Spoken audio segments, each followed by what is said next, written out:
town to town, from London to Taiwan. I've been all around the globe trying to protect your soul. We are heroes tonight. We will fly above the sky. We are heroes tonight.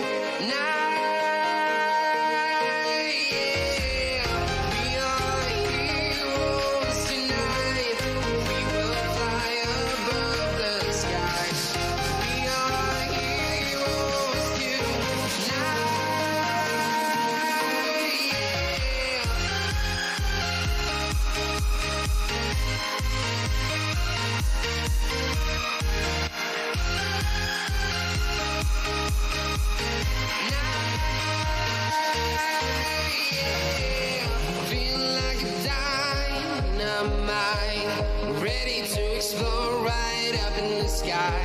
I need you to listen, I need you to hear, and don't show any fear.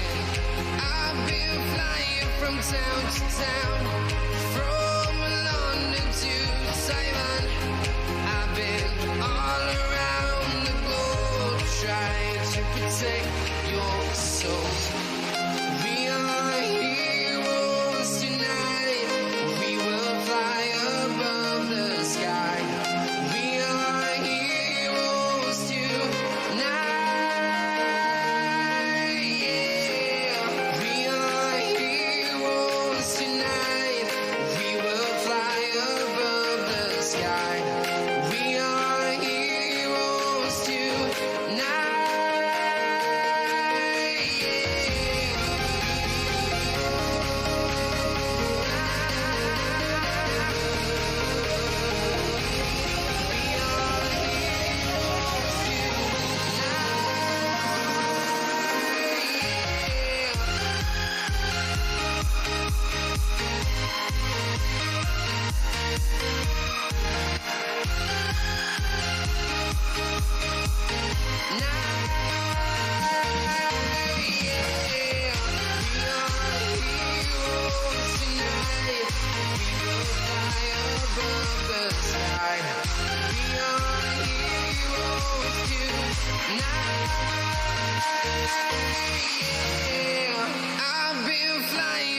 Town to town, from London to Taiwan. I've been all around the globe trying to protect your soul.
Hello everybody, welcome into Talladega Superspeedway. We are getting ready to do some Thundering Herd Series style racing.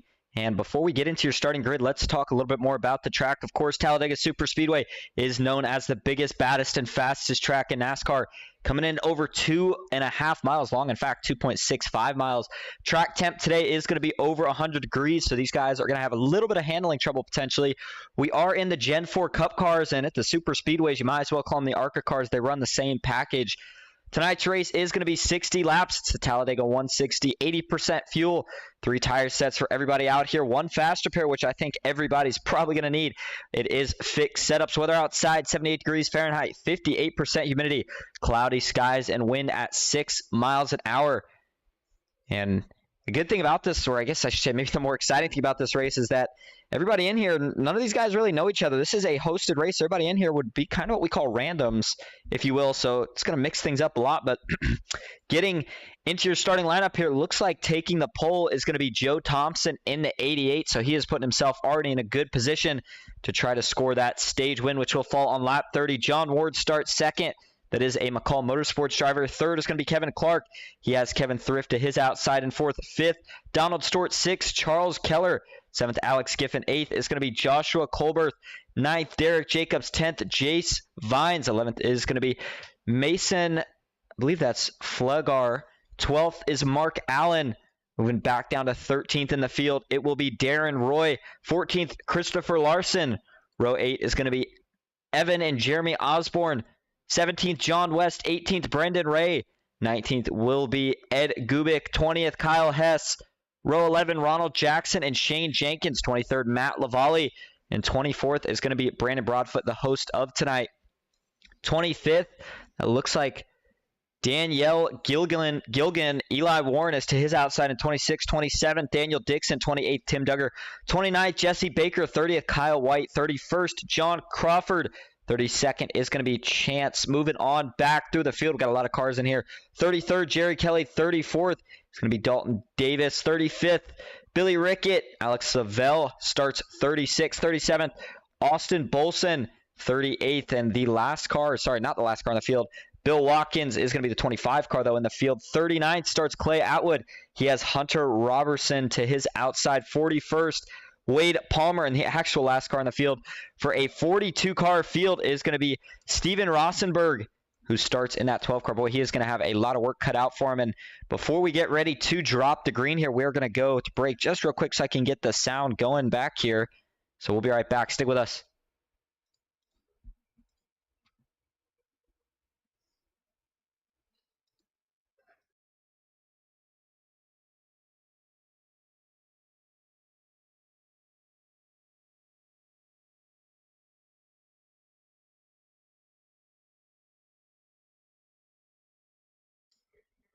Welcome back to Talladega Superspeedway. Getting ready to go green. Your pole sitter, Joe Thompson, he's getting ready to go. I'll tell you what, I don't know a lot of these guys, so that is probably why you heard me butcher a lot of the names. But I'm excited here because when you get a mixed batch like this, it usually means we won't see, of course, any teammates working together because none of these guys really know each other. So it is going to be aggressive 3-wide racing from the drop to green. We might even see 4-wide.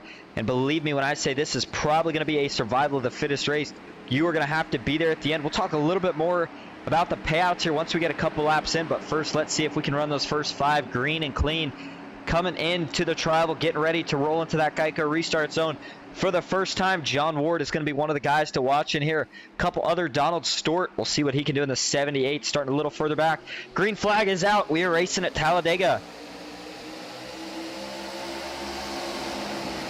This is going to be a pretty good even start here. Looks like that inside does have the advantage down into turn 1. These cars do push a little bit different, so we'll see how everybody approaches it as we move further back in the field. And I'll tell you what here, this has got me a little interested here. Not sure what's going on here, but you see it here. We got a lot of cars that joined but are not actually in the race. Not sure exactly what the decision was on that. And this is really, really odd, I'll tell you what. I'm only showing 24 cars in the field right now. You see it's showing Shane Jenkins in 24th, the last spot in line. Not sure exactly what's going on with that. We'll probably have to take a break here in just a second to see if we can figure it out. But up front, they still race side by side. John Ward looking to see if he can lead the first lap on the outside, but Joe Thompson's fighting back on the inside. It is going to go to that 92 car for lap 1. 60 laps to go. There is going to be a stage break, which falls on lap 30. In fact, the end of lap 30, so the caution will fly on the start of 31, and there is going to be a payout on the line for that stage break. In fact, $25 to the winner of it. When we get to the end of the race, there will be another payout, and the payouts for the end of the race, as it stands, is going to be $80 for first, $40 for second, and $20 for third, I do believe. So all these guys, and of course it was a free-to-enter race, and if you want to potentially get yourself in some free-to-enter races in the future, go check out the Discord. In the description, John Ward still leading the way, as it looks like we have a little bit of a breakup the further back you go with this pack here. It's like Evan Gilmet playing it safe back here in 23rd, and then Shane Jenkins making sure to stay way back from this pack. He does not want to get into any trouble as of right now. 3 of the 60 laps down though so far here at Talladega. Nobody taking it 3 wide just yet. What we should take a look at though here is some of the speeds these guys are running. These cars will run at about 200 miles an hour once push comes to shove, which will happen later on in the run. You'll see these speeds continue to pick up. It looks like diving into turn 3, they do get up to about 201 miles an hour. These guys are flying. The way the nose is set up though on these cars, when you start to push the guy in front of you, if you start to push him just a little bit too hard, sometimes it will lift up the back of that car in front of you just a little bit, and that's where we could see some wrecks happen. But hats off to everybody so far. These guys are keeping it really, really clean here early. Oh, we got one spinning just as I said out back. Looks like it is the 38. Couldn't tell exactly who that was. The 24's in it. Caution is out. It's Darren Roy. Gets it spun around back in the right direction. And can't tell initially how bad the damage looks. Doesn't look like anything too significant. I did see him spin. Not sure that he necessarily hit the wall.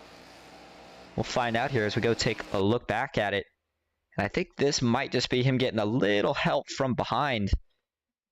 And you see it looks like he may have got on the apron. He comes back up here. Now the 2 is going to get below the apron. And he's going to get a little low, and it's just going to clip him. 2 just gets into that left rear, and that's all it takes, especially in these cars. Very light, especially through that tribal section of the track. Turns the 38 around, and we will see how many guys were able to escape this. Oh, actually, the 38 took a couple big shots here. They were to the rear end. Looks like he actually netcodes through the 24. The 24, that is Brandon Broadfoot, still got damage to the 17. Took a pretty nasty hit in that as well. I couldn't tell who the 17 was initially right there. See if we can find him, of course. But let's take a couple more shots of this here. And that is going to be Ronald Jackson who T-bones him. And playing full speed for you here.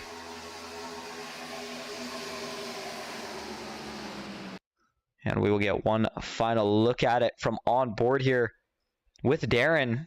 It was, of course, the car that was involved in this. Currently sits last. Let's take a look.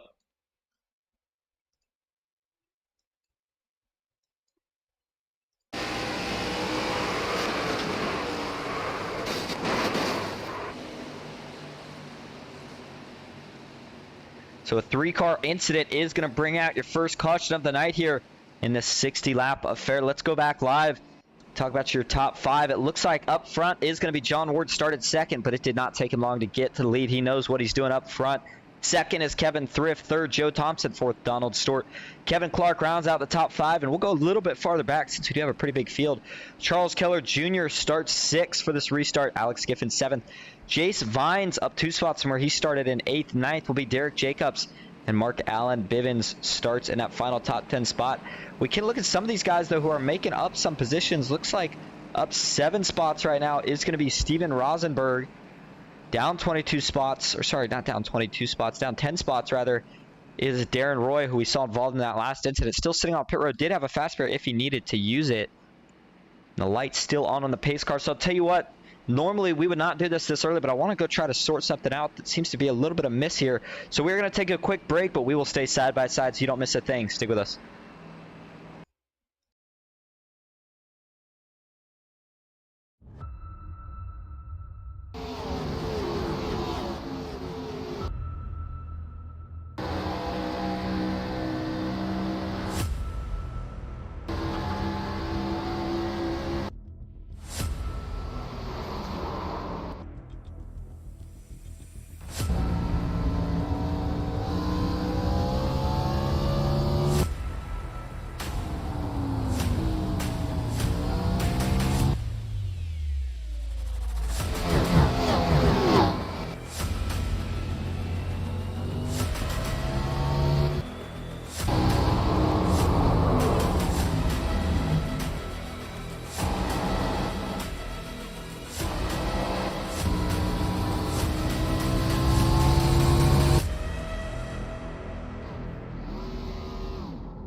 Welcome back to Talladega Superspeedway. If you're just tuning in, we are getting ready to go back green here.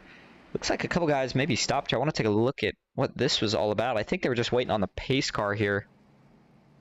And sure enough, that looks to be what it was. That's why it showed so many guys had slowed down all of a sudden out of nowhere.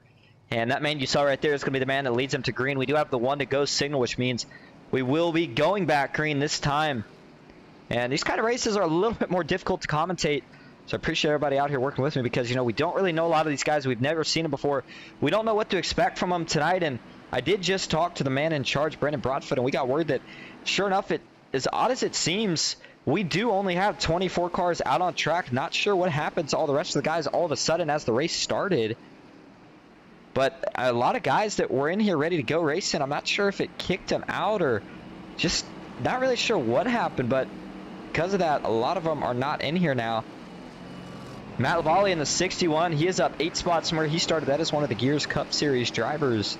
And Gears Cup Series is looking for drivers. Make sure you go check them out. Chase Vines up 2 spots from where he started. A couple guys maybe headed in the wrong direction. We already saw Darren Roy who spun out. And it looks like Ed Gubick is currently down 4 spots from where he started. He was one of those guys that was involved in that first incident, though. He was actually where the initial contact was made off of his front bumper. And Brandon Broadfoot is going to ride just behind him. Brandon may have had to use his fast spare. They only have 1, so if you can avoid using it now, I think you have to. But it looks like that 24 did indeed have to take it. So he is going to have to play this extra safe for the rest of the way. Still a lot of time. I mean, we are just now a 10th of the way through this race. We have not seen any 3 wide just yet, but we've also not seen a lot of aggressive pushing. Everybody just wants to kind of feel each other out. These guys, we noted it at the beginning, but the reason that's the case is because nobody knows each other. I think we will see some guys like each other a little bit more and potentially become teammates at least for this one race and try to work to that common goal of getting into top 3 and getting yourself some money here tonight. Pace car pulls off. We are ready to go back green. The fans are on their feet. 92 of John Ward in that Sundrop paint scheme is going to have the 88. Your pole sitter Joe Thompson behind him. That outside is Donald Stewart, and it is going to be Kevin Thrift leading it. Usually that outside can hold pretty good momentum on the backstretch on the first lap. Let's see what they can do this time. Green flag is back in the air at Talladega. And John Ward with another good restart. He's got to be a little careful though here. He got really far out. You see the separation between everybody right now. This will really close up, and the backstretch is going to be the most dangerous place for that 92 machine. But further back, everybody still getting through the gears, getting up to speed. John Ward, will we see the 88 of Joe Thompson think about making a move right here? And he seems to be pretty content for now. He thinks about jumping out. The 31's going to beat him to it. And now he's got to worry about Kevin Clark, who's going to get a little side draft and some help here from Kevin Thrift down the backstretch. And into turn 3, everybody's still sorting it out. That bottom only has 2 cars right now. This is going to make it really hard to maintain that position for too long until they can get some help. But it looks like they're going to get some here from Derek Jacobs in the 7, who's trying to get up there. But that outside is still being led by Kevin Clark and Kevin Thrift. The Kevin and Kevin Shaw on that outside line. Further back, little 3 wide. Looks like the 23, the 41, and the 34. We're able to get sorted back down to 2 wide. The 61 on the inside continues to make moves. One of your biggest moves in the field right now. Watch out for Matt Lavallee. He is up 10 spots from where he started. But John Ward's still leading here 8 laps in on the inside. If he wants to jump up top, he might get a little bit more momentum for himself. But I got to think that bottom is the safer place to be, at least as a driver. You don't have to worry usually about getting in the wreck, but we know at these super speedways, sometimes you really can't hide for it. Doesn't matter where you ride. Let's ride on board here with a couple of these guys moving a little bit further back in the pack. Here's a look from Kevin Thrift's view, and he holds a pretty steady wheel behind that 31 car. And these guys should not have to pit. I don't believe so, at least not sure the exact fuel number, but at 80% fuel, gotta think these guys should be able to make it to that lap 30 mark. But of course, if we see another caution, then you gotta think they will most definitely be able to make it. Let's go a little bit further back on the inside line now, where we see Mark Allen Bivens in that 76 out of Blytheville, Arizona. I'm sorry, not Arizona. I believe that might be Arkansas. I'm not sure.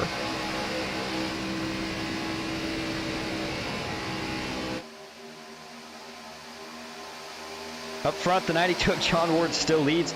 And I just thought about just how bad I am at geography with what I just said. But either way, let's get back to the race action. Donald Stewart currently in the 7th spot in the 78, still riding on the inside. Oh, and he's going to get a little shot. That's actually Derek Jacobs. Can he hold on to it? Oh, he's trying. What a save. Oh, my goodness. The 7 holds on after a wild ride. He's still trying to collect that thing. These things very darty on the front end and not an easy task to hold on, but he does. Let's go back and take a look at it here. I'm not sure if he just got shoved out of line or what happened here. But he went for a ride. It looks like he's going to have to get off the throttle here a little bit. Doesn't want to get into the 88, and he's going to probably get a little help from behind. It looks like maybe just slight contact that the 76 of Mark makes with his bumper, and that sends him into the grass. And watch this. I mean, the awareness right there. He knew he was coming back on the track. Didn't wait till he was up there to turn the wheel because he knew it'd probably be too late, then still holds on. Wild ride there for Derek Jacobs, but saving that car is going to help him out tremendously later. Oh, it looks like we got a couple more in the grass. Oh, the 2 is in this one. It looks like caution is back out, so we must have had a couple wreck here. 24, Brandon Broadfoot missed anything that really went on. It looks like Christopher Larson. Oh, we got a couple cars torn up back here. Christopher Larson, one of them, Derek Jacobs, Jace Vines. Boy, he got, oh my goodness, the front end of that thing absolutely totaled. And he was not going to be able to drive that thing. You see the whole right side suspension just about is missing on that car. And let's see what happened here. I saw the 2 and a couple other guys kind of spinning a little bit. But we'll check it out here first from the TV3 view. And, oh, Jace was pretty far back. So this actually starts farther up. Ed Gubick has already kind of lost it at this point. See what happens to some of these guys. See, they were 3 wide back here.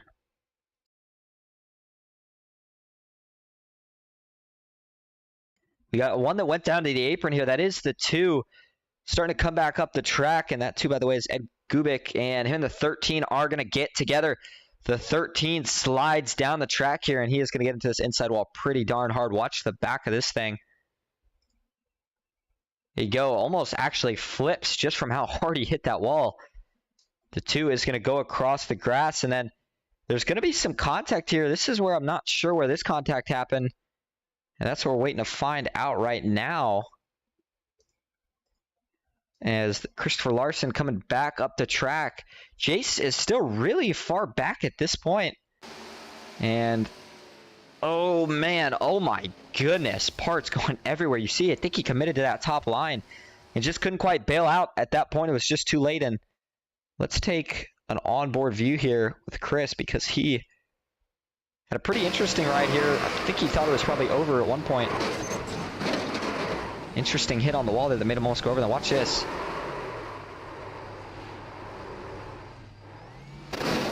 Man, shoots him up into the air. That is what ripped off the right front of Jace Vine's car and made him have to tow in what will certainly be him having to use a fast repair. But let's go back live. Yeah, he's still sitting on pit road, waiting for that tow to finish so he can use a fast repair and get back out here. Kevin Clark is now leading the way here on lap 12. Kevin Thrift second, Donald Stewart third, Joe Thompson fourth, and Alex Giffen up 2 spots from where he started in 5th.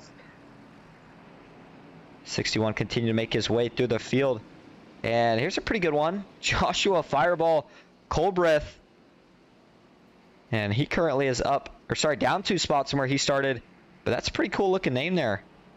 Jace Vine still sitting on pit road, by the way. Mark Allen Bivens is back out. He may not be on the lead lap, though. And I'll tell you what, normally we would leave the scoring monitor with the top 40. I think I'm going to change it to the top 20 with the way the thing was kind of glitched tonight.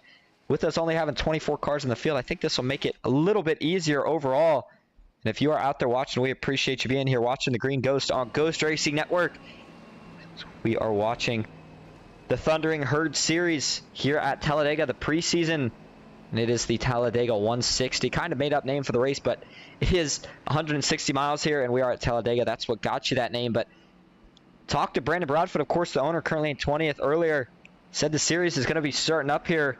But right now, some preseason races kind of promoting the thing, and the drivers seem to love it. We keep seeing these big turnouts. Jeremy Osborne currently running in 20th. I know he is one of the probably fan favorites out here tonight. Up to 19th, actually, in that 41 car. And he could be another one of the big hitters that we'll see make his way to the front here. Just a matter of when. I'll tell you what, let's see if there's anybody that we can potentially dial up here that is in the chat. I'm looking around right now. And I see Tell you what I see. Looks like Alex Giffen. Let's go see if we can maybe dial him up and see what he's thinking here starting in that 5th spot.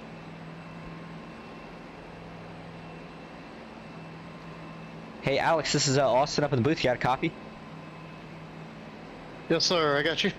All right, man. Well, it's been, I'll tell you what, I've seen a lot of hosted races. This thing's actually been pretty tame, all things considered so far. You're going to be starting in the 5th spot on this restart. Are you trying to go for the stage win here, or do you try to keep the car clean for later on in the race? I'm just trying to keep the car clean for this part of the race. Seems to be pretty good up front. Play a little fuel mileage game here. See how it goes. All right, well, we know that nobody really has teammates out here. Has there been anybody so far that you've been able to find that maybe you work a little bit good with, or a little bit better than others with, that maybe you try to work with at the end of this race? I'm liking the way the 78 holds the line right now. All right, and that is, of course, Donald Stewart. Well, thanks for talking to us, and we'll let you back at it. Hopefully we're talking to you at the end of this thing in Victory Lane. Yes, sir. Hope so. And that is Alex Giffen currently running in that 5th position, and he said they're going to play a little bit of fuel strategy game here. That kind of piqued my curiosity just a little bit. I'm not sure. I didn't think these guys would have to worry about anything regarding fuel, but maybe they do. The 61 Matt Lavallee and also Danielle Gilligan are your biggest movers in the field, up 14 and 13 spots respectively.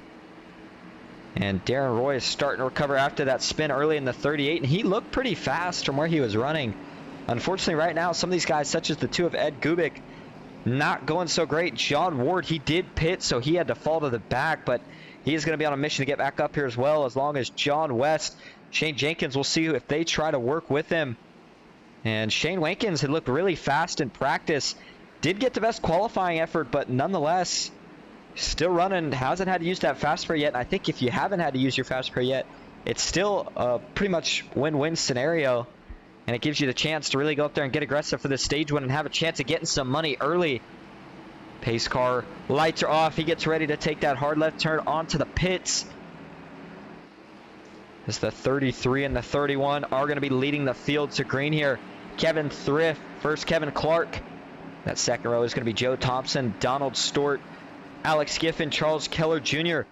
The restarts have been a little bit unorganized. We'll see if these guys can do it a little better this time. And we will ride from the blimp cam here for this restart. Green flag is back in the air. The 31 gets a good jump this time, and he is clear up top if he wants it. Alex Giffen said he really liked the way that 78 was holding the line. We'll see if he tries to go with him. The 78 maybe thought about peeking up top. There's not going to be a move there. He does have to drop back in line. And I did meant to mention earlier, it looks like Skim Beaming says, have fun, let's go 87. Got to read that. Glad to see you in here cheering for your driver. That inside has the momentum up top. They're not really organized enough yet to make a lot of ground, but the 33 is going to try to fight anyway. Kevin Thrift is going to get side by side with the 30 run. Now he gets a little push from Joe Thompson. Into turn 3. 14 of the 60 laps completed so far, so we are just about 1/4 of the way through this. And you know, normally this is probably around that time that we would see guys kind of sitting in line, maybe getting ready to tick off a couple laps, maybe single file, usually not here in iRacing, of course, but that's not been the case so far tonight, and that is because of that stage break coming in 15 laps. It's going to dice a lot of things up. The 23, boy, he is on a mission right now, just sitting in front of Charles Keller. Donald Stewart on the bottom, Joe Thompson up top, and actually I meant to say sitting just behind Charles Keller, that is Brendan Ray. He is up 10 spots from where he started, and he does have Matt behind him in the 61. The 97 on the bottom still, that is Joshua Fireball Colbreth. Kevin Thrift leading the bottom, but that top is starting to show a little bit more strength. I think if they can get one more car to get a little bit closer with them, they might all of a sudden start to be that dominant line. Still no 3 wide really yet.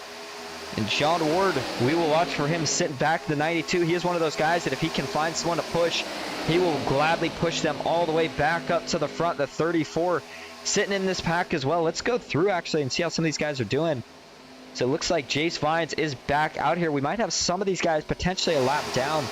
Mark Allen in 23rd. Jeremy Osborne 22nd, running by himself. And if we pull up the track map, you can see it there. He is going to potentially go a lap down if we don't get a caution here soon. Christopher Larson, another driver running by himself. Brandon Broadfoot, the last car in a pack. And there's kind of a little bit of a split here with the packs. Looks like Ed Gubic is leading the second pack as they are a little bit 3 wide up towards the front, in the back at least.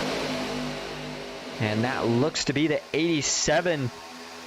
It is Danielle Gilligan trying to find a spot back in line up front. Things are starting to get a little bit more mixed up. Guys are starting to push a little bit harder.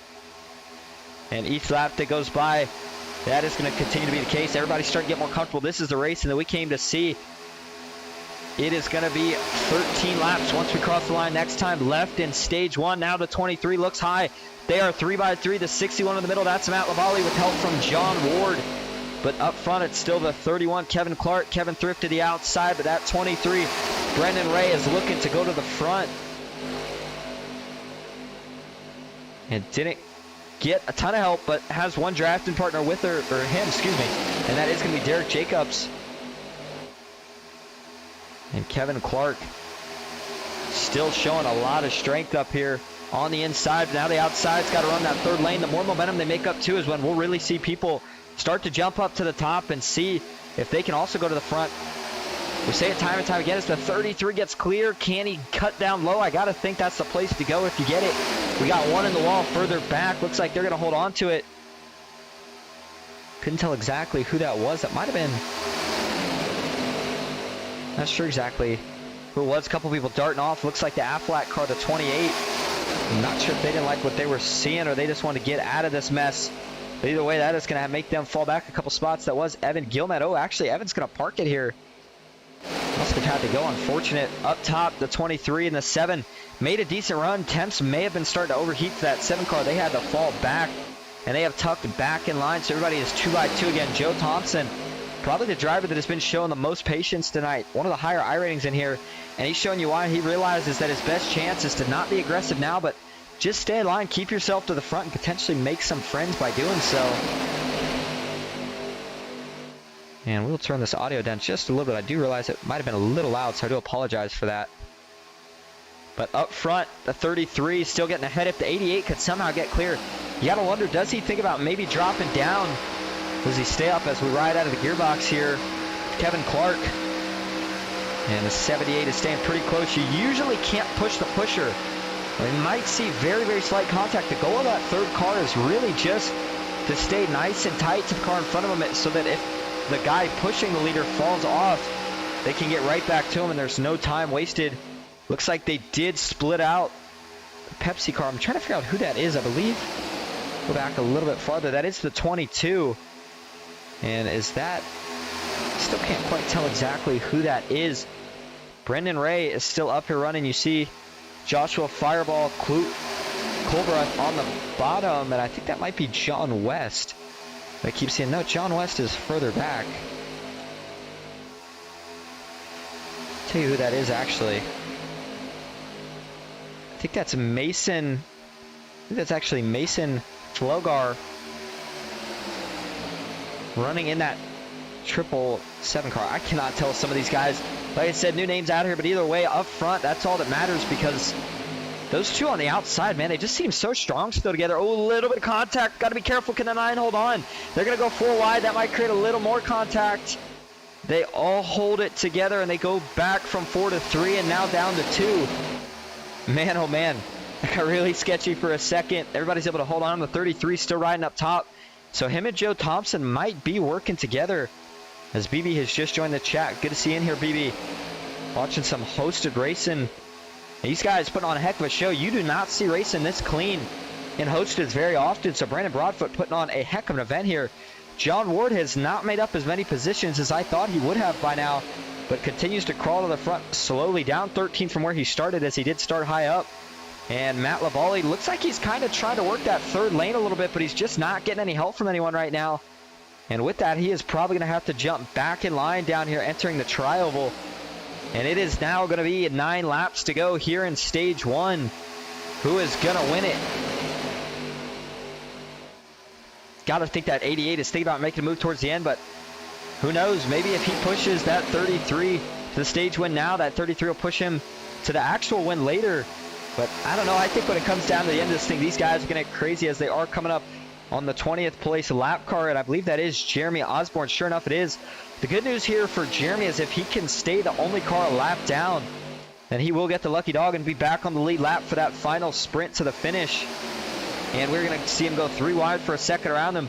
3 wide, not too big of an issue here at Talladega. Very wide track. 3 wide here is almost the same as what we would consider 2 wide at Daytona. And like I said, we haven't seen it yet, of course, but if these guys really want to, I think they can indeed go 4 wide. I know that you can fit 4 cars wide. The question is, can they all hold a straight enough line to do it?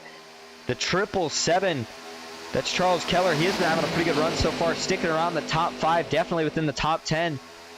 And a couple spots behind him, Mason Flegar has been trying a couple different moves. He just hasn't really got anybody to go with him. Brendan Ray riding behind in that 23. And I want to pull up the weather here again for anybody that maybe missed it on the start of this race. Show you what these guys are working here with. A very hot track temperature at 101 degrees Fahrenheit, winds at 5 miles an hour. And we are about middle afternoon. In fact, it is 2 o'clock here at Talladega, and at least the sim time. But up front, still holding a steady wheel on that outside line. In fact, let's ride on board with Kevin Thrift, and you'll see just how smooth this steering wheel is.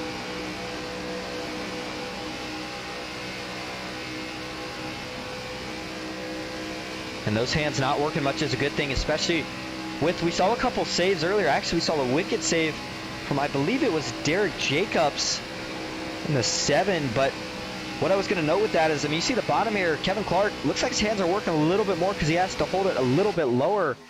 And maybe that car just not quite handling as well as the 33, but these cars are very, very darty in the front end, so you can't make really aggressive Ooh, that was really close between the 7 and the 777, almost contact, but you can't make a lot of aggressive hand adjustments here in these cars, because if you do, they're going to dart out. That's where we might see some contact. It looks like we're going to see another 3 wide attempt here from the 22. Nobody bites. That's the 38, who's had a pretty good recovery of Darren Roy. Wait to see if he goes 3 wide. Ooh, a couple guys wiggled there a little bit, including the 87 of Danielle Gilligan. And I think you see John Ward. I think he is just going to stay out of this mess. Knows there's still a long way to go. He is going to try to be in it for the bigger picture instead of that stage win. And a little bit of contact there between the 23 and the 777. He's really leaning on the door of Brendan Ray, and they're going to get some help from that 22 car. We'll see if that third lane can make some momentum going. And of course, if you're on that middle or top lane, the goal is usually to pinch the lane below you, kind of slow them down in the corner, and then run all that momentum by going as high as you can on the straightaways. But oh, the little contact here, got to be careful. The 38's trying to hold on. The 7, Derek Jacobs, is going to hold on again. Another wicked save. And this guy cannot catch a break, but somehow continues to hold on to it. He is going to lose the draft, but it might be for the best, because they are getting really aggressive up here with 5 laps left to go in the stage. Keith Steele says such a clean race, and so far couldn't agree more. Hopefully it can stay that way. The 33 finally going to drop low. I think he saw how aggressive it was getting in his mirror. Doesn't want to be stuck in that middle. If they go 3 wide up top now, it is Joe Thompson leading. He was your pole sitter for the night. He currently has help from the 23 of Brendan Ray. The 777 is trying to get up there as well. Charles Keller, it's going to take him a minute, though, to wind up enough momentum. Here comes the 87. Danielle Gilligan also jumping to the top. John Ward, just as you think he's going to wait. Oh, here we go, the 77. 777's around, up the track. How many is this one going to collect? They're all holding on to right now. The 22. Oh, my goodness. Another wicked save from these guys. It does draw the caution, but they were all able to hold on to it somehow. I don't know how these guys are doing this tonight. This is absolutely incredible. Let's take a look at it. And it started here with what looked like a little contact. Oh, actually, this looks like netcode. I'll tell you what. That's sure enough what it looks like. And let's go to the chopper view so you can see exactly what I'm talking about. Watch the 38 and the 777 here. And 777 usually a lucky number, not the case here. And sure enough, they never make contact. It's slight netcode, and that netcode turns the 77 down into the 38. And they're both going to go for a little bit of a slide right here. And slight contact. I didn't notice anybody else really get involved in this. Man, the 22 had his hands full. Back this up a little bit more and show you this from a couple different angles. See if anybody else slides up into this. The 22 is who I'm curious about. That is Mason Flogar. And look at that. Oh, how does he avoid him? Oh, looks like he does make some contact up top with the 87. But I don't think it was anything too significant. The 87 does get into the wall. That is Danielle Gilligan back down the track. John Ward able to miss any contact with the 87. And then further back, look at the 22 working to try to keep this thing from going back up the track. The 34 also does a heck of a job avoiding this. And let's ride on board here with Mason and watch his hands.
And I just realized I had my mic muted here for the quick second, but you didn't miss much while we were gone out, at least. Please let me know in the chat if I did have it muted for longer than I thought. Still a mistake that I make sometimes, but what I was saying was I was really surprised to see John Ward go down the pits there. He had the stage one locked up because that stage break was on lap 30. The caution was technically going to fly at the end of 31. So right now it should be that Brendan Ray would be your stage winner, but I'm going to go check real quick, so I'll be just right back.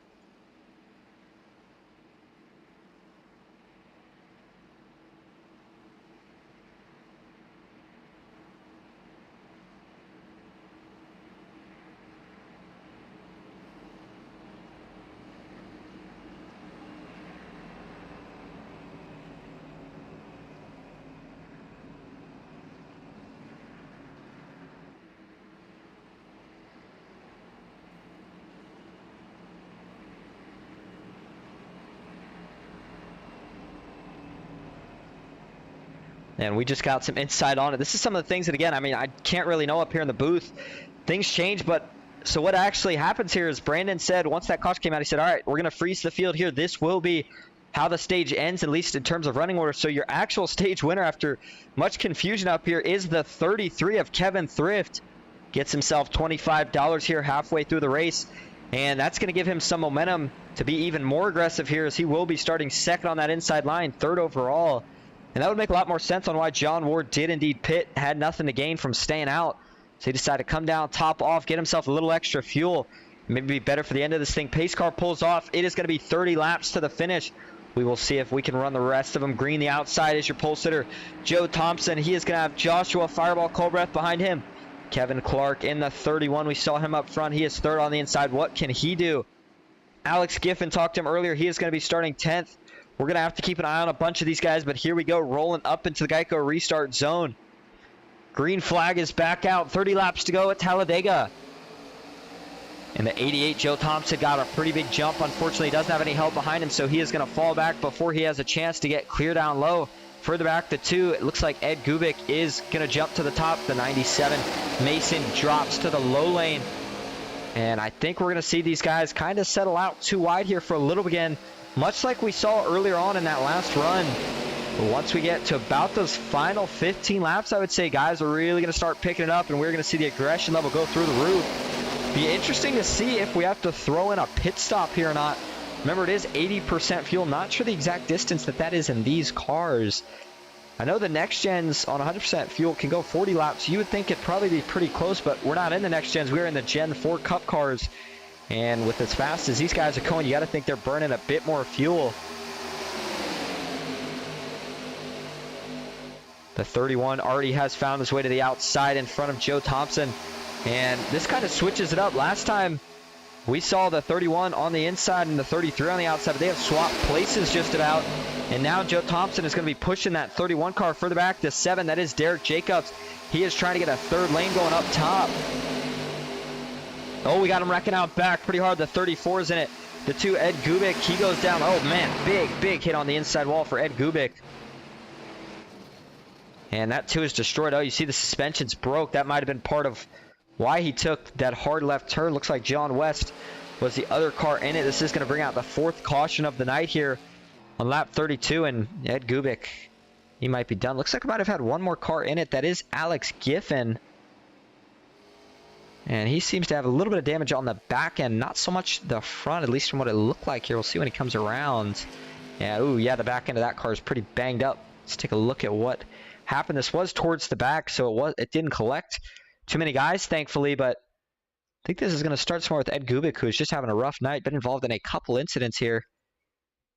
And earlier, I know he had got on someone in the trial just a little bit, got him turned around, and you see here he's pushed in the corner, and that is a no-no at these super speedways most of the time, and he's going to get him. It looked like it was working for the most part, but he's just going to get a little offset here, exiting the corner, and that is going to hook the 34 John West around. Nothing he can really do.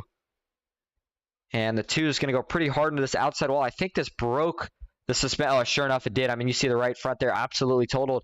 And because of that, this thing is going to slide down here.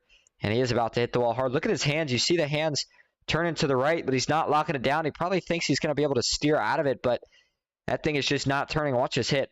Boom. And it's going to break the left suspension. That will be a fast spare for sure. John West, I think, is going to survive this with no damage. Just might have to go take a new set of general tires because he did go for a pretty long slide. Watch this, and then we'll go to Ed Gubick. Yeah, it looks like the 34. Oh, man, close call. I believe that might have been Matt Lavalli. And let's ride on board here. Take a couple more views. The first one here. Yeah, I mean, you see, I think at this point, maybe he's trying to get it slowed down. That thing is just not turning at all. You see the sparks flying. Let's go back to where this starts. And watch it here. There's the hook. There's the hit, and you see he's turning the wheel. This thing's just not turning. And that second hit is what is going to finish that car off. Oh, we did have one spin further up. That was Alex Giffen, so that's where Alex got his damage. Let's see how the contact occurred with Alex here. This actually happened further out in front. And, oh, a little bit of a checkup maybe. Trying to avoid it. He got tagged in the back and backs that thing to the wall pretty hard. That's where he got all that rear end damage. And one more ride on board here. This time, let's ride on board with Matt Lavalle. Boy, he took a really, really close call right here in the 61 car. Watch this.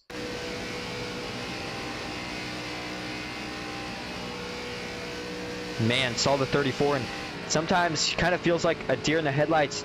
You can't tell if the guy is going to go left or right or stay where he is, and you're just almost playing mind games trying to figure out which lane you should go with and which lane you should stay with. Let's see if we had anything else go on here. I think this is just guys maybe coming to a stop here.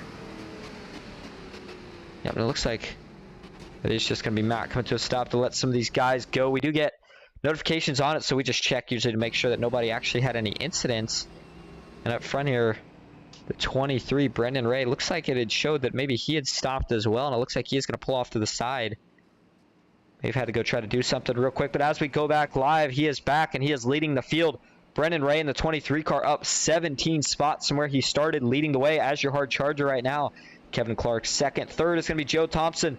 Fourth, Danielle Gilligan. Fifth is going to be Joshua Fireball Colbreth. Sixth, Mason Flegar. Seventh, Donald Stort. Eighth, Shane Jenkins. Ninth is the 777 Charles Keller. And Derek Jacobs rounding out that final top 10 spot. We should be getting the one to go signal this next time here, and that will set us up to go back green on lap 36. And while we continue to pace around, let's go give you a couple quick reminders. And the first one is where Ghost Racing Network heads next, and that is going to be tomorrow night. It's the Blaster 120 for the PGR Intimidator Super Speedway Series. That race will be at Talladega Superspeedway in the NASCAR Craftsman Truck Series. Those guys always put on a heck of a show. Matthew Baker will be joining us in the booth. We had him last week for our MRN-style broadcast, but it is just going to be a normal-style broadcast this week, and we're excited to have him back. Make sure you don't miss out. You can get yourself entered as well. You see it, $16 entry, $100 for first and second, $80 for third, and $60 for fourth and fifth. There's going to be a stage break, top two at the stage break, both getting $20, so you can make your money back just by having top two finish at the stage. Another thing that we want to give, I guess, a shout out to, I don't really think that's necessarily the right word that I want to use for it. I want to make some awareness of Ken McCall Jr. I know a lot of people that are out here watching tonight, they're in this race, may not know him. One of the greatest guys in the iRacing community, does a lot of money racing, has been around for over 7+ years, but we hated to hear the news. He's one of my personal teammates, actually, from McCall Motorsports. He did unfortunately have a heart attack a couple days ago. He is fine, I should note that. Actually, more than a couple days ago, but complete blockage to the left side of his heart. Really close call for Ken. We're really glad to see that he's okay, but Jeffrey Ford over at FEG PC is hosting a donation race on Saturday. All the proceeds will be going to Ken. It will be a top 3 payout, so here's how it works. You can enter this race by simply donating just $1. Of course, if you have more to give, it certainly would mean a lot to all of us, especially me personally, but all you got to do is put $1 in to be entered into the race, and it is $75 to the top 3 at the end of that race. I will be donating here at Ghost Racing Network a pretty substantial amount. Haven't exactly decided on what it's going to be yet, but we will let you know once we get to that point. I look to see everybody out there, though, and for more details, stick around. It will be in the Discord in the coming days. Getting back live on track, though, here. Brendan Ray, is getting ready to go back green here as we are starting to close in on the end of this thing. It is going to be 25 laps to go once that green flag flies. And I think we're going to maybe start to see some of these guys start to go into that almost slight desperation mode, if you will. It's kind of how I would call it, I guess. But if you're up front, I think you can still play it patient. The 88, Joe Thompson, is down on the bottom. The 87, Danielle Gilligan, up 21 spots. And we'll see just how fast the 87 is now. Charles Keller and the 777 out back. But here we go up front into the Geico restart zone. We are back green at Talladega. The 92 of John Ward. You see him further back still in that lime green car. He hasn't made his way back up here just yet. I sure thought he'd be up here by now, but 2x2 breakaway up front. It looks like Joshua Fireball Colbreth on the bottom. That third car is going to give that inside line the momentum it needs to stay out front down the backstretch. And who makes the move here? Joe Thompson's got a good chance to do it right here. What about Joshua? Does he think about making the move? It's going to be too late for that third car in line. Here we go. The outside has a little bit of momentum. And the 88, Joe Thompson, he is ready to try to go to the front. Lead this thing. He's been at the front all day, but I think he wants to get that car out where he's got no one that he's pushing. He is out leading with everyone behind him. And the 31 is going to be pushing. That is Kevin Clark. Almost gets clear, not quite able to do it. And who is going to get linked up first? Looks like the 31 is just about at the back bumper now. Like I said, these guys can push in these. You just have to be a little careful with it. You don't want to lift those back tires off in one of the turns or the travel. That is what is going to be the recipe for disaster. But the 31 is going to give the run to the 88 now. Can he get clear into one? If he does, is he going to take it here? And he was not quite able to get it clear. The 23, Brendan Ray, draws back to side by side. Let's take a look at the track map again here, where it looks like everybody is back together. We do have 19 cars on the lead lap. Jeremy Osborne got his lap back, and he's been running up here since. And it looks like Mark Bivens is currently sitting a lap down. Ed Gubick is off track. So is Kevin Thrift. And the 22 was having a pretty good night up to when he retired. So not sure what happened there. Matt Lavalle, it looked like he had a little bit of damage on the right front of the 61. Sure enough, he does. But we've seen him trying to be aggressive here. He just hasn't really been able to find a lot of help from any of these guys. But he's going to continue looking for it in that third line. I'm telling you, buddy, go up there and look for John Ward. That's the guy you want if you're trying to go to the front. The 710 Jace Vice, we saw him getting a pretty bad wreck earlier. Had to use a fast spare back running, and he is in the 16th spot just behind John West, who spun in the last caution. Brandon Broadfoot, he is up 11 spots from where he started in 13th. And he does have John Ward to his outside in 12th. Derek Jacobs 11th. Now it's Shane Jenkins just moved back to 11th. Darren Roy 10th. Charles Keller Jr. 9th. Derek Jacobs 8th. Mason Flegar is in 7th. Donald Stewart 6th. Danielle Gilligan 5th. Kevin Clark 4th. Joshua Fireball Colbreth 3rd. Joe Thompson leading that outside line in 2nd. And Brendan Ray leading the inside, currently sitting in 1st. But not for long. Joe Thompson continues to peek out in the front. The momentum has been with the top. The 31 looks like the stronger pusher, and this time he was able to get linked up. And now he is clear if he wants it, but he continues to ride in that top line. And I think there's something to that. I think the 88 just feels more comfortable with the 31 behind him. At least he thinks he might be a bit faster staying on that top line.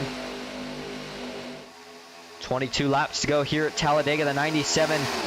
That's Mason. He's thinking about going to the third lane. Now he does. And the 7 has to check up just a little bit. Boy, these guys are really starting to bob and weave around just a little bit. And the 3 wide action is underway. That middle line looked very unorganized further back, but that top line is also not really organized, so they're not going to be able to make any progress right now. The 38 we saw have a spin early. Darren Roy has recovered nicely, got himself up here just outside the top 5 and 7th. Ooh, the 23 tagged that apron in the tribal, got really out of shape, holds onto it. And that is the scariest part of the track. Oh, a little bit of contact. They really squeezed each other. They're 4 wide. They're not going to make it out of this turn. Still 4 wide. They hold on to it. The 97, the 38. They got to give each other some room. Still holding on to 4 wide out of turn 2. How long will it last? Little more contact is the 7. Derek Jacobs is bumping doors. Brandon Broadfoot, he is going to be able to get away from this, but further back, they are still 4 wide. They have not sorted this thing out just yet. Finally, going to go back down to 3 wide. The 7, Derek Jacobs, had a couple close calls there, but the 9, Alex Giffen. Alex told us earlier he really liked the way the 78 was looking. Was going to try to work with him, but he's got a ways to go if he wants to find that 78. Donald Stewart is currently up in that final 5th place position. The 88, Joe Thompson still leads the way, but it looks like, and actually, sorry, I meant to say Joe Thompson has taken the lead, but it looks like 23 still staying on that inside, wasn't able to jump to the outside. Joshua was able to jump to the outside, and he is getting a push now from the 31. Kevin Clark has been the pusher for a little while. If this was the last couple laps, I wouldn't be surprised if that 31 took a 3rd lane, but the inside has about 5 cars really lined up nicely. The outside only about 3 right now. And that 5-on-3 battle is going to go to the inside line right now. Further back, Jeremy. Oh, the 777 gets turned around. Down onto the apron. Up the track. This will draw a caution. And there it is. That's Charles Keller. Slides back down. I'm not sure if he got into the back of the banking or not. Doesn't look like damage on the rear end. Looks like maybe some to the right side here, the right front. I cannot tell. Maybe not, actually. If it was just ever so little. And let's go take a look at it. Ooh, and you see this thing actually just got slightly light for a second, almost off the ground. But I think this is another incident of just, this is, tell you what, this is going to be right here. Watch this. It's going to just be a checkup. And the 777 was able to check up. Unfortunately, the 77... that is, I believe, Jay. Yep, no, sorry, not Jay. Shane Jenkins. And was not quite able to check up in time. And watch it. There it is. Just tags the 777 in the back. That sends him around. Looks like he's going to be able to keep it off everything. Oh, no, that he did tag the right front a little bit of the wall. That is where that damage came from. Don't think it's all too bad here. I think he might get away with it. And taking a look at it from another view.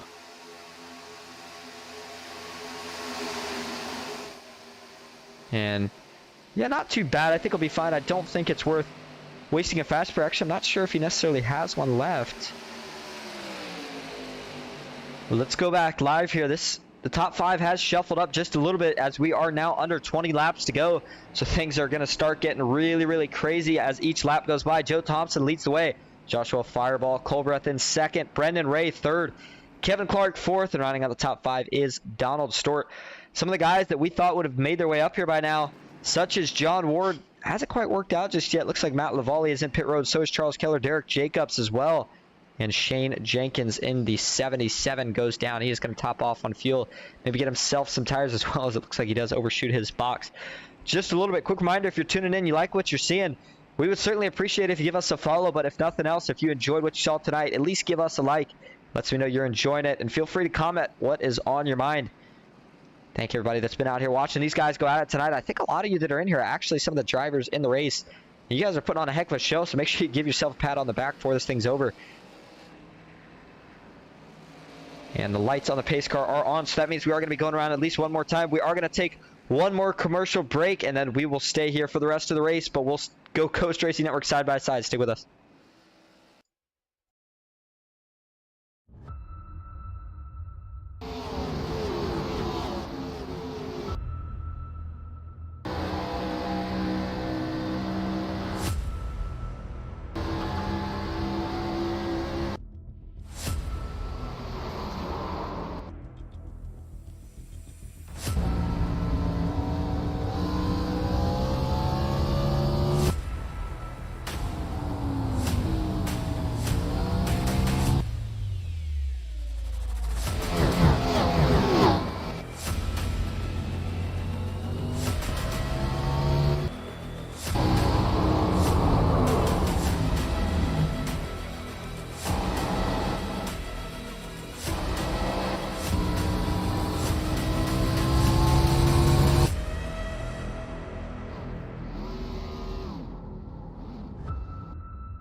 Back live here at Talladega Superspeedway. I'm trying to see if we can dial someone up real quick.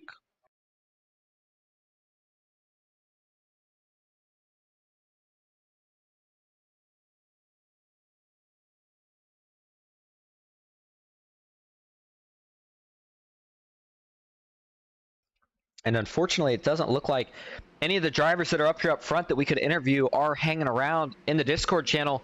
So we're not going to be able to get an in-race interview as we got earlier from Alex Giffen.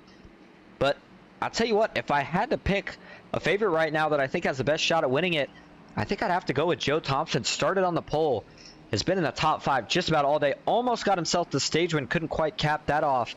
But here he is now leading the way. We saw him maybe preferring the pusher spot more earlier, but now that he's out front, I think he's going to want to keep it that way. And it is going to be 16 laps to go once we take the green this time. And we are now, I would say, at that official point where if you are anybody, I'd say probably, I'm going to go with 13th on back. It's kind of setting in at that desperation time where you really have to go. I think if you're in the top 10, maybe you wait a little longer, maybe till we get about 10 to go. And if you are in that top 5, you're trying to stay there until we get to those final 2 laps where all bets are off and it is going to be checkers or wreckers.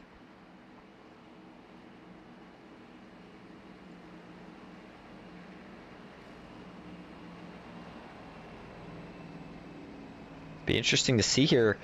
Joshua Fireball, this is his first time starting on the front row, at least that I can recall, and he's going to have a good pusher behind him. The 31, Kevin Clark, seemed to be a little bit more aggressive than Brendan Ray was. It looks like a couple people in the chat, looks like Keith Steele says, look at that 13 car. The 13 is Christopher Larson. Saw Chris involved in an incident earlier, but here he is. Recovered nicely up 5 spots from where he started inside the top 10. And Trick Kid Fit says number 87. It is Danielle Gilligan. And Danielle, another driver with a good run, up one spot in front. Actually, 2 spots in front, currently running in 6th in the 87. Been up in the front, not really towards the back at all, maybe towards the mid-pack, but it is go time. These guys, we've seen 2 wide early on, then we saw these guys start to get 3 wide unorganized. Now I think we're going to start seeing that really organized 3 wide. Guys going to be going for every position that they can possibly get. And actually, it looks like the lights are back on, so it turns out we are not going to go green this time. We will go around one more time. So we had that delayed green. We were getting ready to go back green, but looks like Ski Beaming says, who's your top 3 at the end of the race? And if you're, I'm assuming you're asking, if you're asking me who I think my top 3 is at the end of the race, man, that's a tough one. Like I said, I think as of right now, I'd have to go with Joe Thompson first. I think I like that 31. Kevin Clark as well, finishing in the top 3. And looking back, I think one of these guys further back potentially. I'm gonna say I think the 87. I think the 87 maybe sneaks in as well. Danielle Gilligan. But we'll have to find out. Either way, though, in case you missed it earlier, the top 3 are getting paid out, so that is the important spots. First place is going to go home with $80. And unfortunately, the guy that won the stage won't have a chance to take home both because they are no longer out on track. It was Kevin Thrift, who has retired for unknown reasons. But yes, first place going home with $80, second $40, and third is going to be $20. And so now it'll actually be a 15 lap to go race. Brandon Broadfoot, don't count him out. Third car on the inside, John Ward. I know I keep talking about it, but I know John from a lot of money racing, and that's why I'm kind of counting him in here because he is one of the veteran guys. He's also one of the really high I ratings that are in here. But I'll tell you what, I rating doesn't define drivers in general. I mean, these guys have put on a heck of a show tonight, and I can tell you the strength of the field was nothing impressive, but has not reflected on the driving at all tonight. I mean, 5 cautions, all things considered, in 60 laps, and I know we might see a couple more here, but nonetheless, these guys have been putting on great racing, and hopefully we can have one of those classic side-by-side Talladega finishes. The Thundering Herd Series is going to be starting up soon, and if you want to potentially join in on some of these races, you can check out the Discord. We put it in the description. Get yourself potentially in the next one of these races. It wasn't hosted, so anybody was free to join. Still kind of stinks that we had an issue there with the back half of the field and them all getting, I'm not sure what happened. I find it hard to believe that 20-plus cars just decided to dip from a Talladega race. You just don't really hear that much, especially when there's this much money on the line for free. But either way, here we go. Up front, Joe Thompson, Brendan Ray, row 2, Kevin Clark, Donald Stewart, the 78. We heard Alex Giffen say he was sure holding a straight line earlier. He's kind of been sneaking around. I don't know if it's because his paint scheme is just kind of that blue or what, but I think he is going to make some noise at the end of this thing as well. Here we go into the Geico restart zone. Is it the last restart? We'll find out. Green flag is back in the air. The 88 gets a good jump. And he is going to get clear low. That's going to pay dividends because he is not going to want to stay in this top lane. Actually, oh, never mind. Hold up just a second. He is going to stay up top. Brendan Ray is going to follow. He thinks that's where the momentum is. And now this might hurt the 88. He might be in trouble here. Which lane has the momentum? Do you start blocking, or is it too early for that still? Down the backstretch, the 23 is going to stay content, stay in line. Doesn't think about 3 wide further back. Looks like the 87, Danielle Gilligan, tried it but wasn't going to get any help. So jumps back in line up front. The 78, Donald Stewart, just like that, leading the bottom line. With Joe Thompson hopping up top in the 23 versus the 24. Who's going to be the better pusher right now? Brandon Broadfoot. First time we've seen him up here in the top 4 positions. So he's not got a lot of experience pushing the leader just yet. But the 23 is going to jump high. Says, forget this pushing nonsense. Does the 31 go with Brandon? No.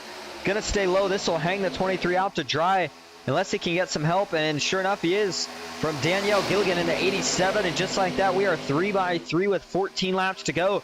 The top only has 2 cars, and they are not locked on. They're going to start to lose ground unless they can get linked up. But now they're going to get a third car. It's Derek Jacobs in the 7 up top. And he looks like he may have been blinking just a little bit.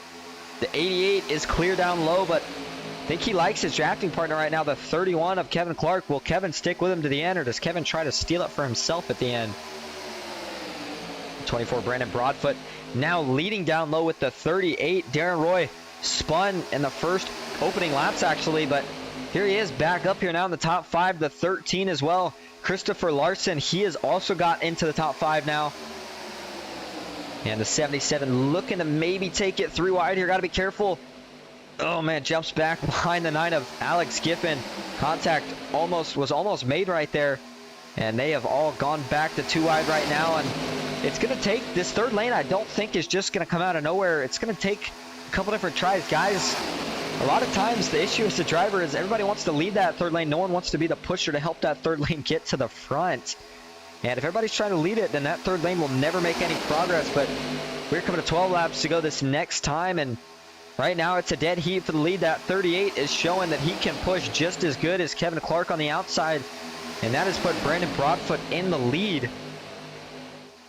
Going a little bit further back, there's a certain point where I think some of these guys might say, you know what, I'm not going to have a chance to get up here. Maybe I just stay back and try to stay out of any chaos, which looks to be what some of these guys are indeed trying here. A couple of them are lap down. Mark Allen sitting back here in the 76, going to try to avoid any wreck to get a lap back, put himself back on the lead lap. And Danielle Gilligan, not sure if the 87 had an issue or doesn't like what's going on up here, but sitting back as they go back 3 wide, and I think I know why they dropped back.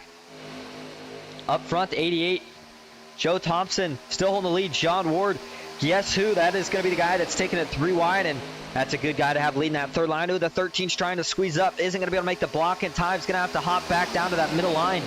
And John Ward is not going to give this middle line a ton of room. He is going to have to pinch it in order to get all the way to the front here. But he still has plenty of time. And the good news here for this third lane is they're making progress without really getting locked on just yet. You got to think Kevin Clark is running a lot hotter than the rest of these guys. He has been pushing the daylights out of the 88 right now. Up front, they are finally going to drop low. I think this is a wise decision here. The 31 was maybe saying, hey man, I'm starting to get hot. I think let's go to the bottom. That way if I have to let off, we should still be in the preferred lane. That is going to open it up to the 13, Christopher Larson in the middle up top now. John Ward has drawn even with the second car line, the 77 of Shane Jenkins. And there's still some progress to be made. Ooh, look like we almost had one get on the apron. Sure enough, the 38 gets down. And looks like they're going to let him slide back up. A little bit of a checkup on that inside that might hurt him here. But down the short chute, 10 laps to go. Now it really is go time for anybody that is further out back. And that little 4 to 5 car group that's hanging around single file out back. This is where you got to make up your mind. You are either going to the front or you are staying back no matter what, unless there's a caution. Until, of course, that white flag lap where it becomes checkers, wreckers. Bottom still continues to look to be the strongest line in the middle. They're trying to make some progress. Christopher Larson has a decent pusher of Shane Jenkins. That top line, Alex Giffen, really has not been able to make a lot of bumper pushing progress, at least, or tandem progress, whatever you want to call it, with the 92 of John Warden. He may have finally gotten a little hot because they are starting to fall back right now. The opening on the grills of these cars is pretty low, and when it tucks right back up under the car in front of them, they can get hot pretty quick. And the 31, I think, is maybe cooling that car down a little bit right now. As long as he can keep Joe Thompson out in front, there's no need to push right now. He'll save those temps for later. John Ward gets a little side draft off Shane Jenkins, trying to make a comeback down the top line. The 77 thought about dropping high, wasn't able to make it work in time. And 3 by 3 down the backstretch. 9 laps to go here at Talladega into turn 3. The 88 still on the bottom. These guys, I don't think they're going to make it another 8 laps around. They are getting really out of shape. The 77 has started pushing in the corner. That is usually a no-no. He has to do a little check up there. Ooh, more contact. John Ward right now really hoping he could get clear of these guys. But here we go. 8 laps to go at Talladega. The 88 still dominating, leading the way. Kevin Clark has refused to jump out from behind his bumper. And be interesting, does Kevin make a move on the last lap, or does he stay out? Taking a look from the blimp cam here. 3 wide race, and there we go. There's the move a lot earlier than I was expected. Oh, he's going to leave him out to dry, the 13. Now he's going to get help from the 77. Shane Jenkins up top. John Ward is going to give a big push to Christopher Larson. He threw me off guard with that move, but it looks like maybe not quite going to work out just yet. Don't sleep on this top lane now, though. They are going to have a lot of momentum here off turn 4. It's just a matter of time before momentum really starts to get going. Further back, looks like the 23, Brennan Way, is making some moves. Ooh, a little door contact there. between the 7, Derek Jacobs and Christopher Larson. Boy, Derek Jacobs has been, oh, we got one wrecking out back.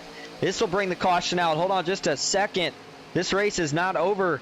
And I couldn't tell exactly who that was. I believe it was Jace Vine, sure enough. And this might end the 710's day. We saw him involved in a wreck earlier. Had to use a fast repair, and now he is involved again.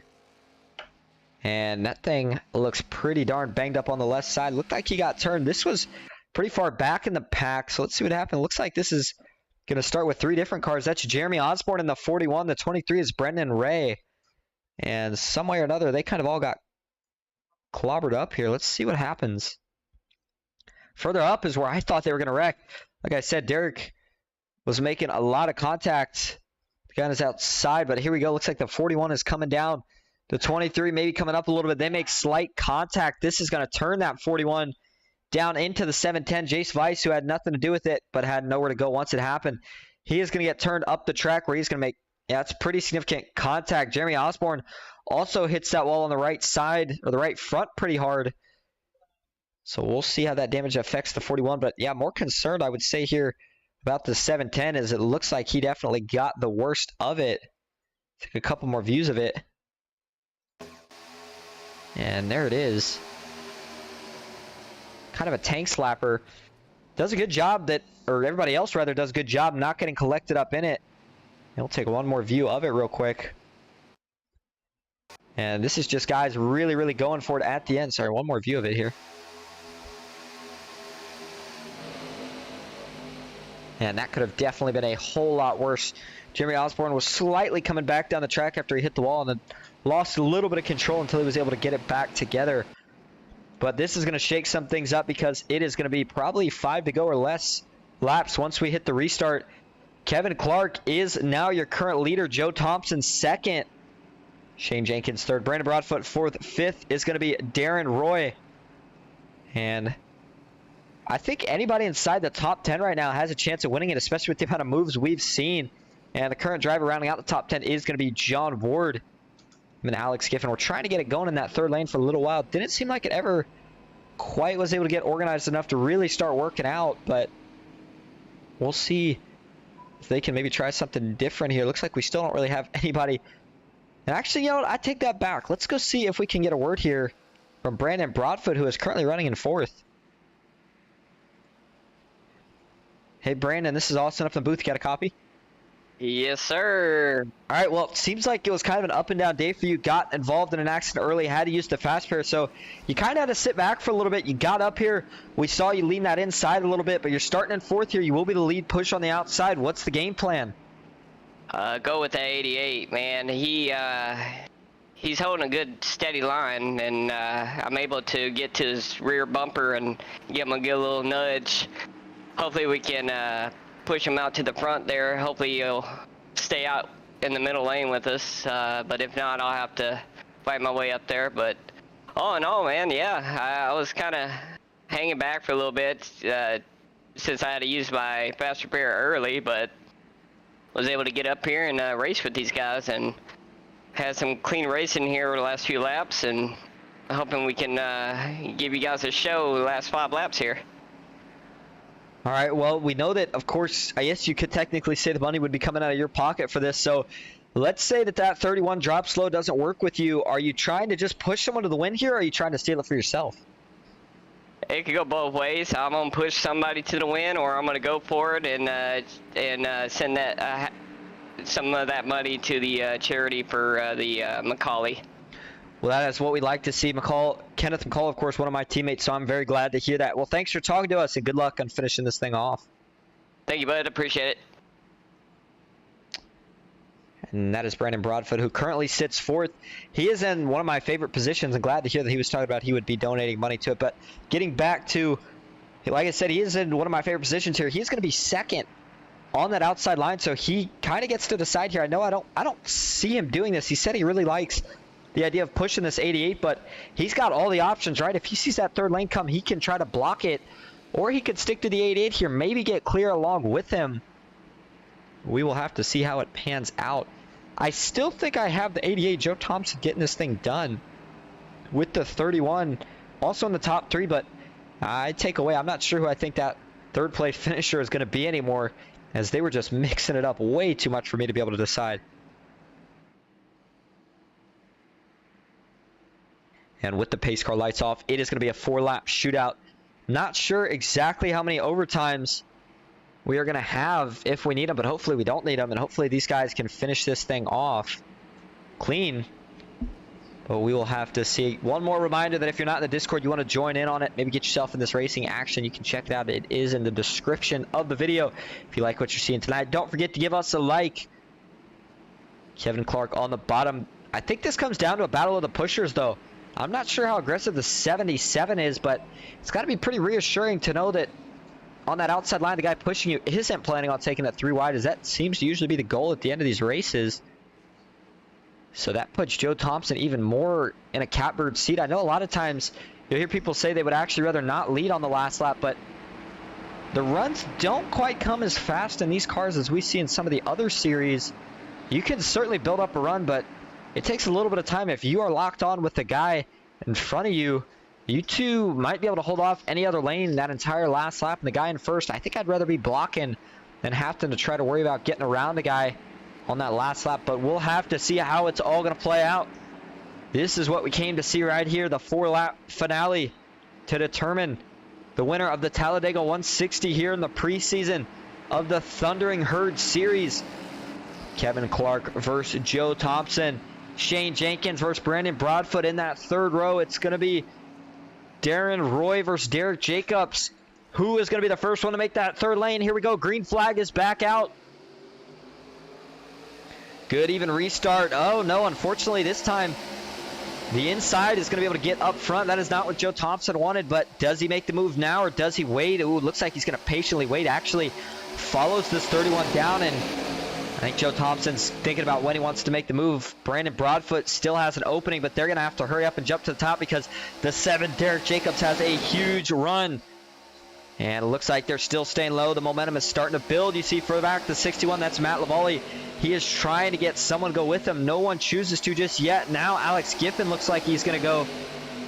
And John Ward on that bottom line. That's one of the drivers I look to see jump to the third lane, but he's got to get up first to have a chance at it. Brandon Broadfoot did jump to the outside, beat Joe Thompson to the punch, and now the 24 leading the top of the 7. Derek Jacobs jumped up 3 wide. He was maybe thinking Christopher Larson would go with him. Chris is going to leave him out to dry. The 7, Derek Jacobs, is going backwards, but here comes the 61. 3 laps to go. The 24 and the 31 side by side, that time at the line. Into turn 1, the 31 getting the advantage. And if you are the pushers right now, you got to make sure you're managing your temps unless you're planning on jumping to that third lane. If you get a little bit too hot before we get to the end of this thing and you can't push that guy on the last lap, you are falling way back. It's a top 3 payout. So right now, as it stands, it would be Kevin Clark, Brandon Broadfoot, and Joe Thompson going home with those 3 payouts. Well, will we see somebody try to go in the middle? Usually you'll see guys try to jump up top. Oh, Brandon Broadfoot, got to be really careful here. The 77's trying to push him through the turns.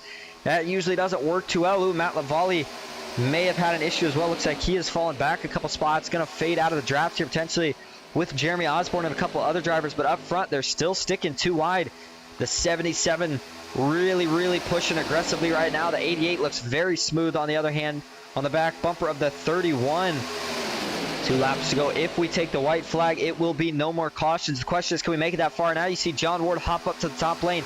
He is ready to get this 3 wide action going, and there goes the 13, Christopher Larson. John Ward says, all right, man, let's go. And they are 3 by 3 down the backstretch. The middle with only 2 cars is going to fall. Now we're going to see a attempt at a block. He is going to take him all the way to the wall. Brandon Broadfoot tries to drop that aside enough. They're all piling up. This is the big one. Oh, my goodness. This is going to collect the whole field just about. Christopher Larson gets up on 2 wheels, maybe even off the ground. John Ward has destroyed everybody. We have a junkyard coming out of turn 4 now.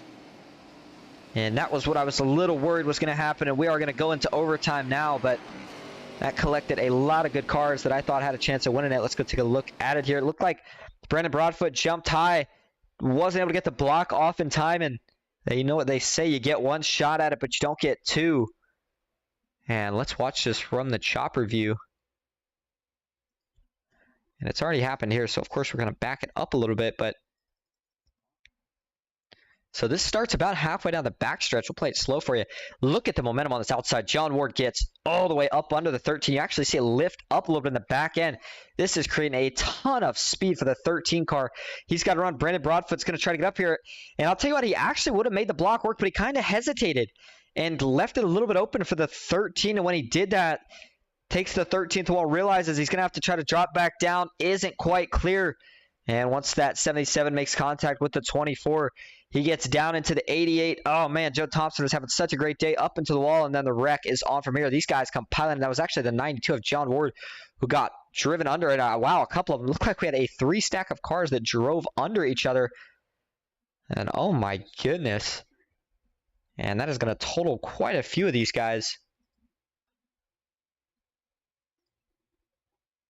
Take a couple different angles of it here.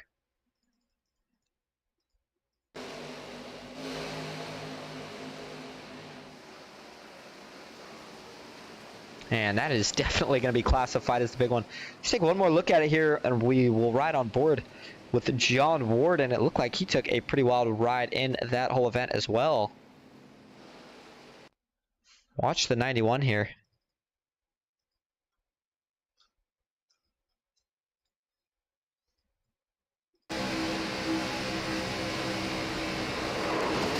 Man, trying to sneak by. There's just nowhere to go, and that is quite the view there.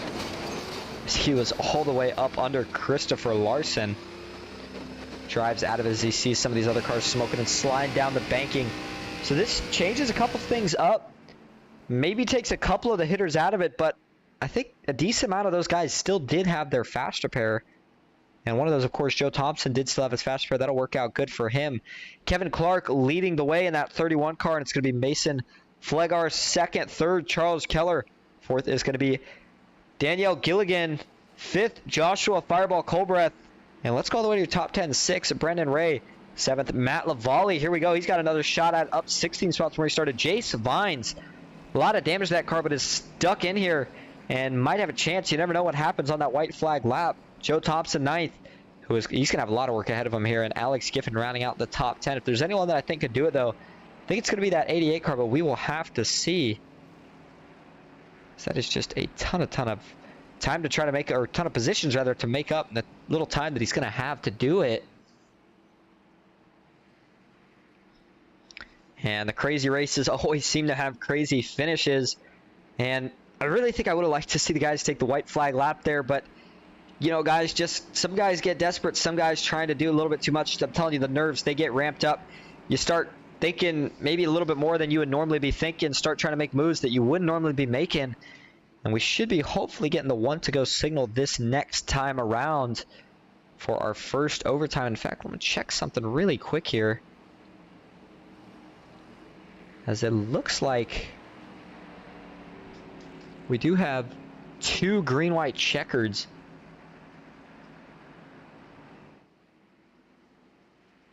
And of course, we're hoping we don't have to use both of those, but I know as a driver, I would not like to see this thing end under caution, so we'll have to see how it pans out. But this means that if they wreck before we take the white flag and yellow flies, then we will rack them up and try it one more time. However, if they do take the white flag, then we will finish this thing off. Even if the whole field piles up, it'll be who can get it rolling and back to the front. Lights are off, so we are going to be going green this time. Got a couple damage cars thrown into the mix now. It'll be interesting to see how they play into all this. And who is the better pusher? It looks like Joshua has a little bit of damage on the front end. He is the third car in line up top. Mason Flegar, he is having a good run here late in the going, up to second. I think this is the first time he is starting on that front row, hometown Las Vegas. But Kevin Clark has been probably one of the top 3 drivers all night so far. Him and Joe Thompson had been showing a lot of professionalism working together, but now they are separated, so we'll see how this thing pans out. We saw the third lane. I think that was the first time tonight the third lane really started to get something going, just as John Ward got to the back bumper to give a big push to Christopher Larson. That was when Brandon Broadfoot tried to get the block off in time, and then after that, chaos ensued. But a lot of those heavy hitters that are still out in the back, they are going to be trying to get this third lane going from the drop to green and trying to get back to the front.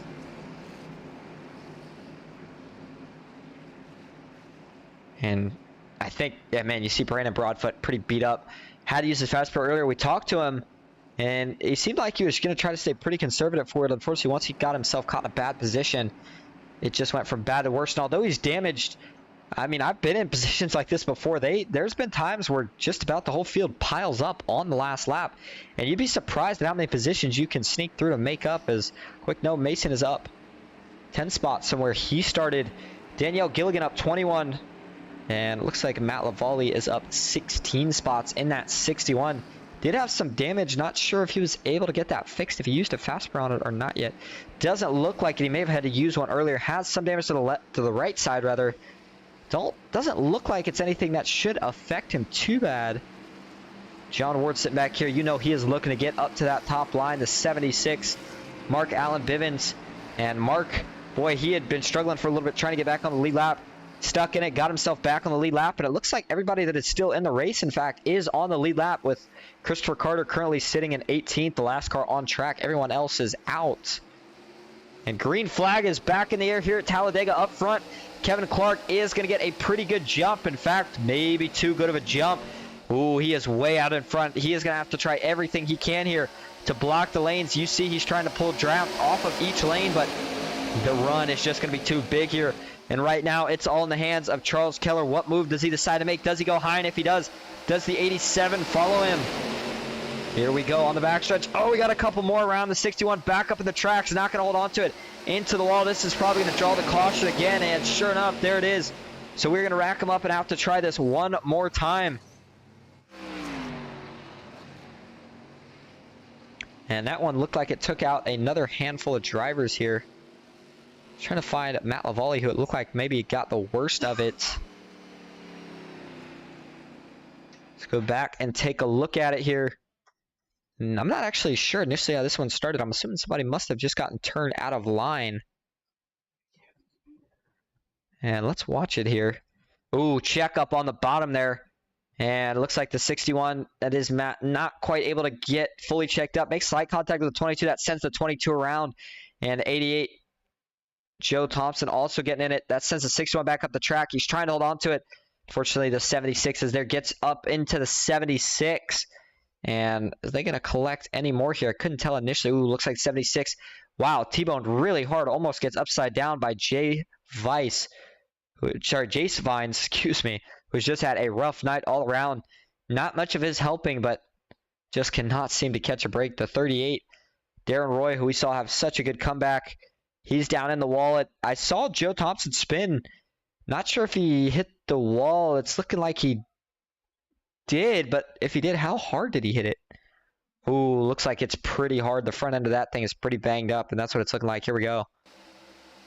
There's the checkup. There's the initial spin. Here's the secondary contact with the 88. Watch this. Ooh, that's a hard hit into that inside wall. That car is not going to have enough speed for him to have a chance to go into the front. He is going to have to need these guys to pile up on that white flag lap or something crazy. And man, Mark absolutely destroyed. You see that thing right now. I mean, the toe is all out of whack. And we saw him. I mean, he hit that outside wall pretty hard and then got T-boned. So let's ride on board with him. See just how bad some of these hits were. And there's the initial big hit. Almost gets up into the fence. And there's the second big hit that finishes him off. Let's go back live up front. All right, so this is going to be a one more chance at the green-white checkered. If these guys wreck it up on lap one again and the caution flies, then we will be done here and we will declare a winner under caution.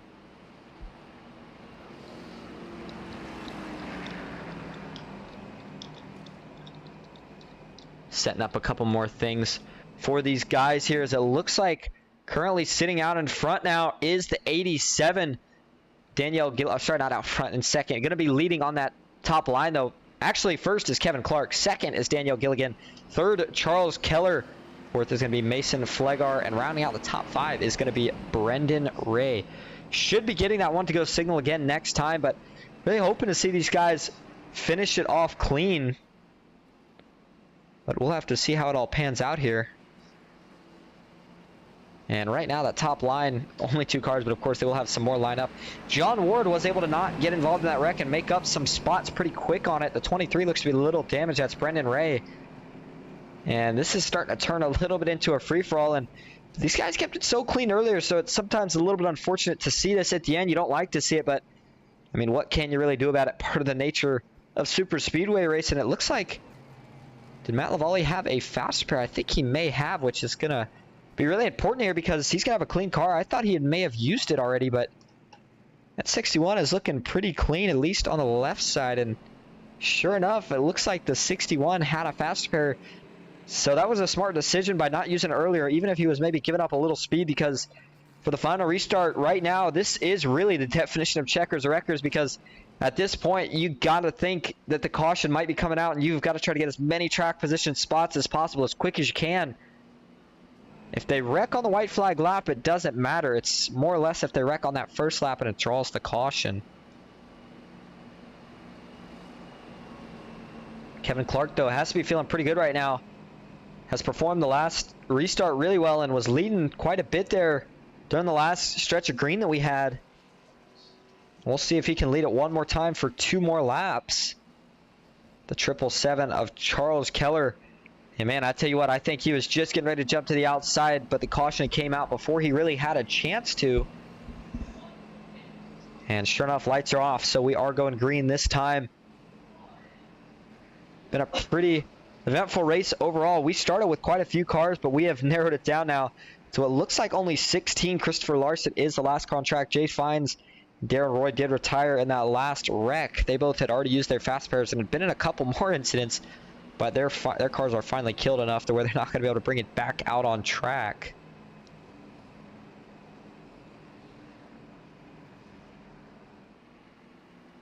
And the 31, I mean, we saw this a couple times tonight with different guys, but they've kind of been setting it up where they've jumped up to the top lane, depending on how big of a restart they get, which it seems like it's worked out overall. But I'll tell you what, that last restart, I think the 31, and he's got to be thinking it too, just got way too far out in front. If he gets that far out in front again and we don't get that caution on the backstretch, he might be in trouble, as he had about 3 guys getting bumper to bumper behind him, and they were about to have a huge head of steam. Guys working their way down the backstretch, and if you're towards the back right now, you got to be thinking, what is the game plan right here? I think Matt Lavallee maybe went back down pit road there just to top off on everything. Tires, you might as well, if you're going to be starting at the back anyway, the fresher the better. Get yourself a little more grip for the 3-wide action that you know you're about to put yourself through. This is almost like going to be, I think, a split of a pack here. There are some damaged cars that I think we'll see fall off the pack the first lap, and it'll be all about which line can get lined up with the cleanest cars and push the most. I think now John Ward has a chance of sneaking himself into this top 3 along with the 87 and the 31, but it's just about anybody's race right now. Kevin Clark would certainly like to win himself the $80 payout positions right now. Kevin Clark 80, Danielle Gilligan 40, and Charles Keller 20. This is the final restart. No matter what, hopefully we can finish this thing under green into the tri-oval. The 31 getting ready. He finds second gear as they are getting now slowly but surely rolling up to the Geico restart zone. Green flag is in the air for the final time at Talladega. And big jumps to the 77. Oh no, the 31 missed a gear. Oh, they're all going to go around, and this brings the caution out. Oh no, that is disaster. Oh my goodness. He led. Oh no, he is going to got to be hitting himself right now. Kevin Clark with a rookie mistake is going to cost himself the race, and the winner is going to be Danielle Gilligan in the 87. Oh no, are you kidding me? Let's take a look at it before the checkered flag flies. Yikes, yikes, yikes.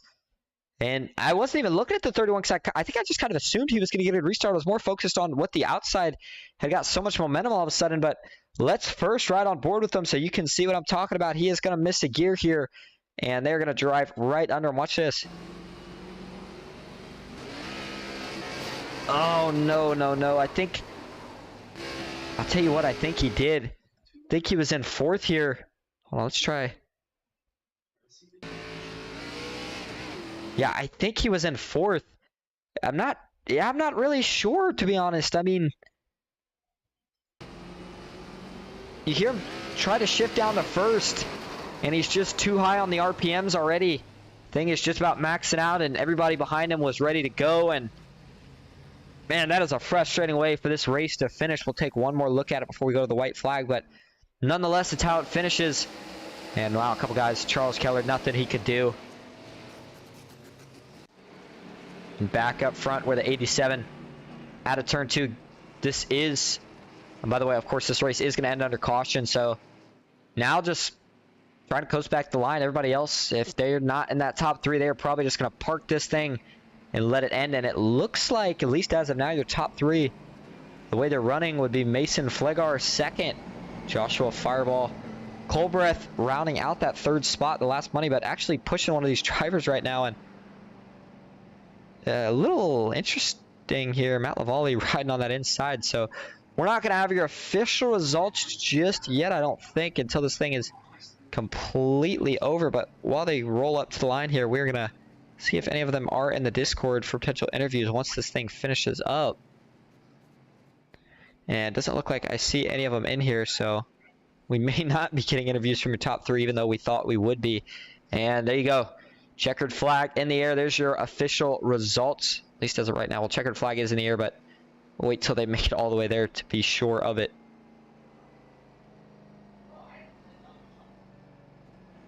It's a good race for the most part. You hate to see it end that way, but nothing that can be done about it anymore. I'm really curious, though, still, like I said, to see who is going to finish off in those final 3 positions. The 87 comes down the short chute into the trial before the final time.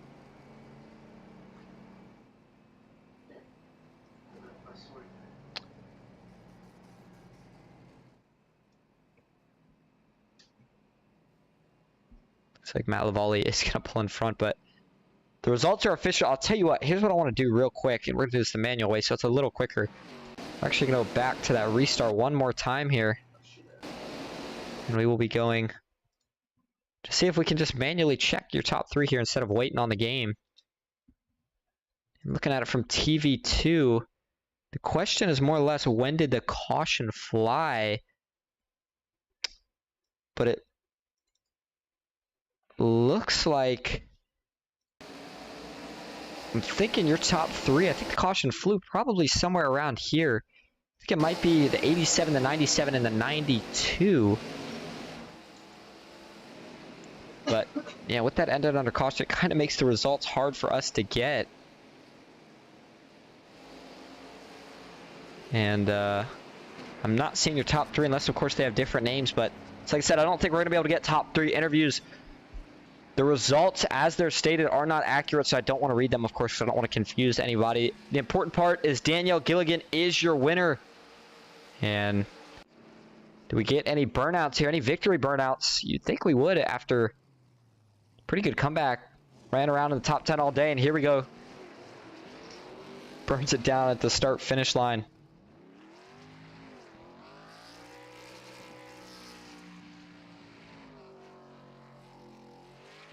And that is going to cap off the Talladega 160 here for the Thundering Herd Series preseason race. This might be the last preseason race. Not 100% sure on that, so I don't want anybody to quote me on it, but congratulations to your winner, Danielle Gilligan, on your $80. Top 3 were paid out. Second got 40, third got 20.